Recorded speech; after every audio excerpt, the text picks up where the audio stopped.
ধর্মোপদেষ্টার মধ্যে সকল মসজিদের সভাপতি করবেন প্রশাসনের কর্মকর্তারা। ইমাম নিয়োগ বা বরখাস্ত হতে হবে সরকারি নীতিমালা অনুযায়ী। আসুন জেনে নিই এর কিছু ভালো দিক এবং খারাপ দিক কী হতে পারে। ভালো দিক নাম্বার 1, দুর্নীতি ও দলাদলি কমতে পারে। স্থানীয় রাজনীতি বা ব্যক্তিগত প্রভাব কমে গিয়ে একটি নিরপেক্ষ প্রশাসনিক নজরদারি থাকবে সম্পূর্ণ বিষয়টার উপর। 2 নাম্বার, মানসম্পন্ন ইমাম নিয়োগ। সরকার নীতিমালা অনুযায়ী নির্ধারিত শিক্ষাগত যোগ্যতা এবং অভিজ্ঞতা দিয়ে যাচাই বাছাই করে যদি ইমাম নিয়োগ করে তাহলে সবাই মানসম্মত একটা ইমাম পাবে। নাম্বার 3, সরকারি নিয়ন্ত্রণের স্বচ্ছতা। মসজিদের তহবিল, অর্থ সব কিছুর উপর সরকারের একটা সুন্দর নিয়ন্ত্রণ থাকবে। জাতীয় ঐক্য প্রতিষ্ঠা। সরকার যদি একটা নিরপেক্ষ একটা ইসলামিক মূলধারার ভিতর নীতিমালার ভিতরে চলতে পারে তো জাতীয় একটা ধর্মীয় ঐক্য তৈরি হবে, যেটা ভালো দিক। এই 4টা ভালো দিকের পাশাপাশি আরও কিছু খারাপ দিক আছে, চলুন জেনে। নাম্বার 1, ধর্মীয় প্রতিষ্ঠানে সরকারের অতিরিক্ত হস্তক্ষেপ।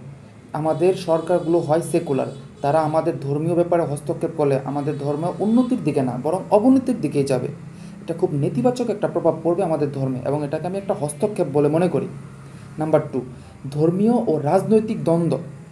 ধর্ম এবং রাজনীতি কখনো এক করা ঠিক না। ধর্ম এবং রাজনীতি যখন একসাথে হয়ে যাবে তখন একটা রাজনৈতিক উত্তেজনার জন্ম দিতে পারে ধর্ম নিয়ে। নাম্বার 3, বিরোধিতার আশঙ্কা। স্থানীয় ইমামদের গ্রহণযোগ্যতা কমে যাবে, তাদের রুজি রোজগার বন্ধ হয়ে যাবে। কারণ সরকার যদি নিয়োগ দেয় সেক্ষেত্রে ধর্ম মন্ত্রণালয় যাদের নিয়োগ দেবে তাদের কাছ থেকে টাকা খাবে না, তার গ্যারান্টি কী? স্থানীয় লোকেরা পিছিয়ে পড়বে, এটার 100% শিওর। যদি সরকার দ্বারা নিযুক্ত হয় তারা খুব নির্যাতিত হবে। নাম্বার 4, বিভিন্ন মাযহাব এবং মতবাদ থাকতে পারে।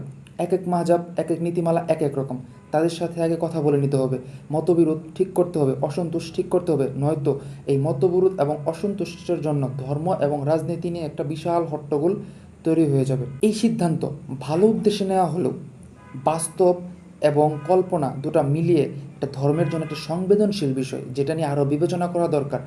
একদম তাড়াতাড়ি এই বিষয়টা প্রস্তাবনা না করে সমাজের মতবাদ এবং জনমত যাচাই করে নেওয়া উচিত। আসসালামু আলাইকুম।